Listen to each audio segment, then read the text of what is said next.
Imaginez un milieu de terrain capable de marquer 20 buts en Première Ligue en une saison. Il n'y a pas beaucoup de monde.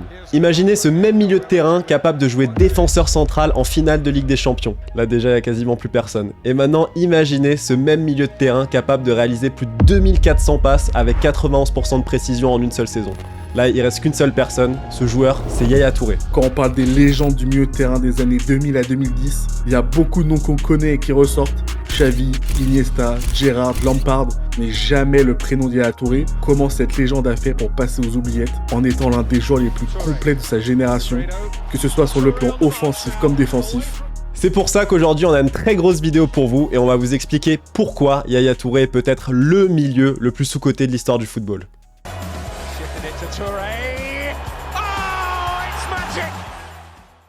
Des origines humbles à l'Europe.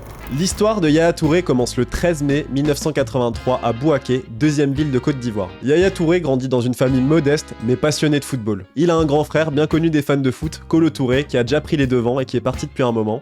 Et le petit Yaya, il rêve de marcher dans ses traces.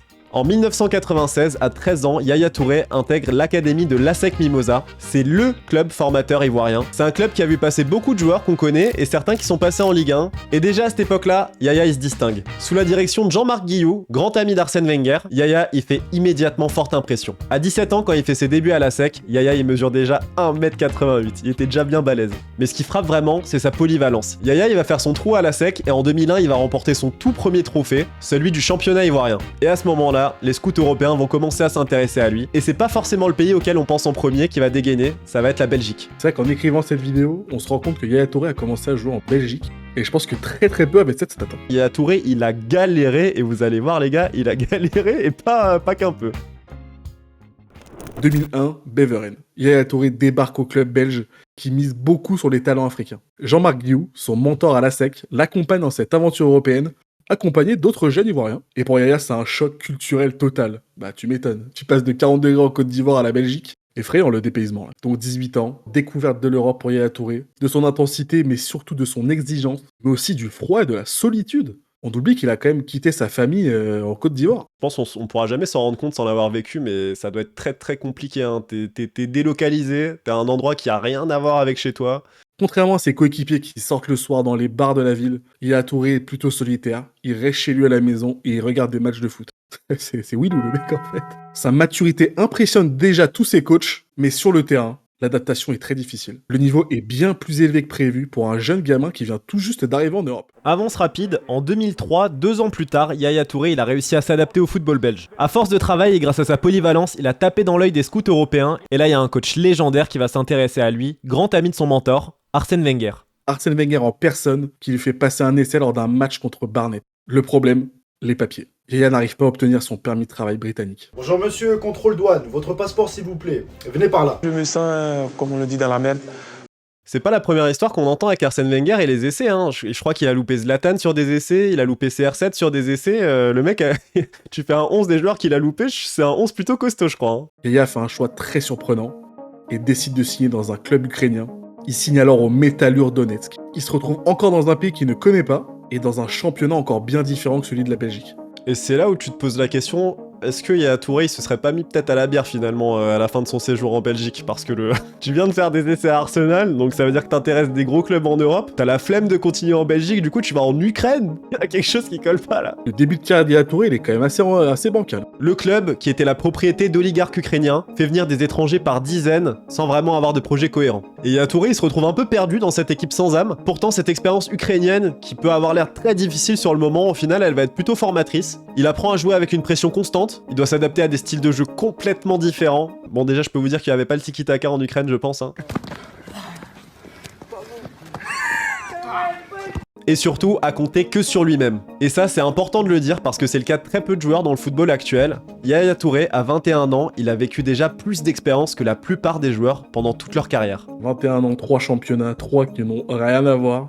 Chapeau Yaya. En 2005, nouveau tournant, à 22 ans, Yaya Touré va enfin signer dans un grand club européen, il va signer à l'Olympiakos. Il va notamment jouer avec Rivaldo qui était en fin de carrière et c'est là que tout va changer pour Yaya Touré. Il va faire un doublé, Coupe de Grèce et Super League. Sa première vraie consécration en Ligue des Champions arrive en décembre 2005 avec une passe décisive pour Rivaldo dans un but vainqueur à la 88e minute contre le Grand Real Madrid.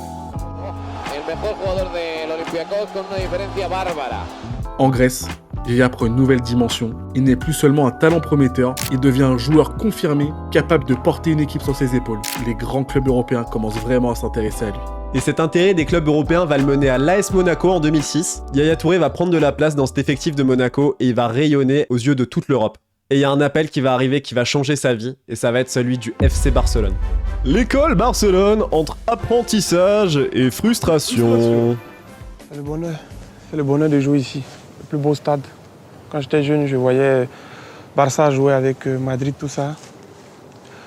C'était mon rêve de venir ici. Là, aujourd'hui, c'est la réalité. Été 2007, Yaya Touré débarque en Catalogne pour environ 9 millions d'euros. À 24 ans, Yaya Touré rejoint l'un des clubs les plus prestigieux du monde où il avait envie de jouer depuis enfant et va se rendre compte qu'à Barcelone, rien n'est jamais acquis. À l'époque, c'est Frank Rijkaard qui est entraîneur du club. Le Barça est en pleine reconstruction après quelques années difficiles depuis le début des années 2000. On a Ronaldinho qui règne encore en attaque avec Xavi et Iniesta qui commencent à arriver derrière lui. Et pour Yaya, le FC Barcelone, c'est une révélation totale. C'est une philosophie de jeu unique au monde. La possession, le jeu court, la technique. Yaya Touré, lui, vous le savez, il a joué en Belgique, il a joué en Ukraine. C'est pas du tout ce qu'il avait dans l'assiette au petit-déj. Mais Yaya, il arrive à s'adapter et il s'adapte très bien. Sa première saison, elle est encourageante et il s'impose progressivement dans la rotation, notamment grâce à sa polyvalence qui lui permet de jouer plusieurs postes. Mais c'est à l'arrivée de Pep Guardiola en 2008 que tout va changer pour Yaya Touré. Guardiola, on le connaît, c'est le révolutionnaire du football. Il veut imposer son football total, où chacun de ses joueurs doit maîtriser tous les aspects du jeu. Et Yaya, avec son profil qui est unique, devient l'un des genres centrales du système de jeu de Pep Guardiola. Pep Guardiola l'utilise de partout. Milieu défensif, milieu relayeur, défenseur central, c'est un véritable couteau suisse. Cette polyvalence fait de Yaya Touré un joker très précieux pour le FC Barcelone.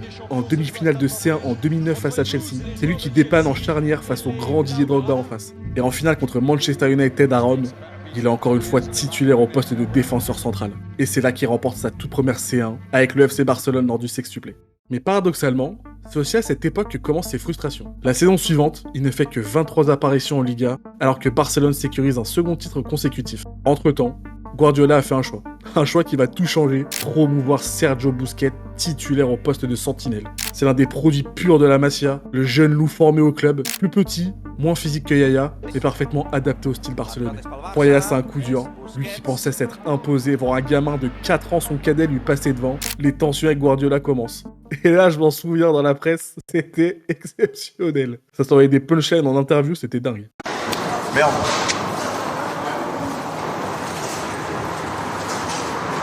C'est donc une frustration qui va pousser Yaya vers la sortie. Après plus de 100 matchs pour le club et 3 années formatrices, il prend une décision qui va marquer sa carrière, quitter Barcelone et direction le nord, on va en Angleterre et on va à Manchester. Mais pas le vrai Manchester, on va à Manchester City. L'épopée Manchester City, la révélation.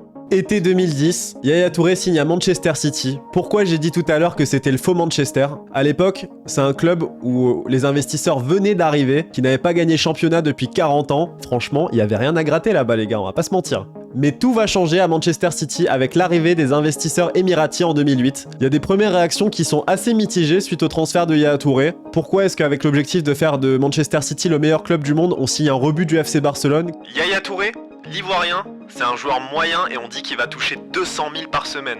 Il ne marque pas, il ne crée rien et au mieux c'est un milieu défensif correct. Sauf qu'il y a déjà De Jong, Patrick Vieira et Gareth Barry qui remplissent ce rôle. Mais l'avenir va donner tort à ces gens et va leur donner terriblement tort. Yaya Touré, il a une adaptation immédiate. Le football anglais, il est taillé pour lui. Il est rapide, physique, il peut sprinter d'un bout du terrain à l'autre. Il a tout ce qu'il faut pour jouer en Angleterre. Mancini va l'installer en sentinelle et ça va être le déclic. Il a sa technique qu'il a héritée du Barça, la puissance développée dans ses jeunes années et la vision du jeu qu'il a acquis au contact des meilleurs milieux du monde de l'époque comme Iniesta et Xavi. Sa première saison est prometteuse, mais c'est la deuxième saison qui marque les esprits. 2011, finale de FA Cup face à Stoke City. Manchester City n'a pas gagné de trophée depuis 35 ans. C'est le Tottenham de l'époque. La pression est alors énorme et c'est Yaya Touré lui seul qui débloque la situation d'une frappe puissante du gauche à la 76e minute, 1-0, premier trophée. Cette victoire, c'est bien plus qu'un simple trophée. C'est un symbole de renouveau. La preuve que City peut enfin rivaliser avec les meilleurs. Mais le meilleur reste à venir. Restez là, Saison 2011-2012, le titre historique. Il y a eu toute une saison portée par Yaya Touré. Métronome de l'équipe, il a enchaîné les performances de classe mondiale, récupération, 1-2, projection, frappe l'antenne. Quand je repense à cette équipe de Manchester City de l'époque, c'est vrai que là, avec le recul, j'aimais vraiment bien cette équipe. Il y avait du Micah Richards, celui qu'on voit tout le temps sur CBS maintenant. Il y avait Gaël Clichy, il y avait David Silva, il y avait Agüero qui venait d'arriver. Et on en oublie un, Samir Nasri, il me semble. Arrive alors la saison 2013-2014 où Manuel Pellegrini va être installé sur le banc de Manchester City et il va complètement libérer le potentiel offensif de l'équipe. Et là, je suis désolé les gars, sortez-moi le nom de Frank Lampard de la bouche. Il y a personne qui a réalisé ça dans le monde. 20 buts en première ligue pour Yaya Touré. Il y a des clips de lui que je revois aujourd'hui, je comprends pas comment il a réussi à faire ça. Quand tu joues contre ton petit cousin de 6 ans sur FIFA et que t'arrives à faire tout le terrain avec le gardien, c'est littéralement ce que Yaya Touré faisait en première ligue à l'époque. Ça n'a aucun sens les gars, on va vous mettre des clips. Ce que Yaya Touré faisait en première ligue à l'époque, c'est du grand n'importe quoi. Parce que c'est à l'époque de la grande première ligue, faut souligner. Cette saison-là, Manchester City va remporter la première ligue et la League Cup. Yaya Touré va terminer meilleur buteur africain de la première ligue. Du jamais vu pour un milieu axial. Yaya Touré va continuer son aventure avec Manchester City jusqu'en 2018. Malgré des bons résultats en championnat, City en Ligue des Champions n'y arrivait pas, d'où l'arrivée de Pep Guardiola en 2016 et malheureusement ça a marqué le début des problèmes pour Yaya Touré à City et ça va sceller son départ en 2018. Aujourd'hui on a décidé de se focus sur le positif sur Yaya Touré, donc on va pas parler de l'embrouille avec Pep Guardiola mais ça peut être un sujet de vidéo très intéressant à faire parce qu'on a quand même l'impression que Guardiola il est là pour harceler Yaya Touré. Donc si jamais connaître les dessous de l'embrouille entre Guardiola et Yaya Touré ça vous intéresse, on peut vous en faire une vidéo, dites-nous ça en commentaire les gars. Les raisons du sous-cotage criminel.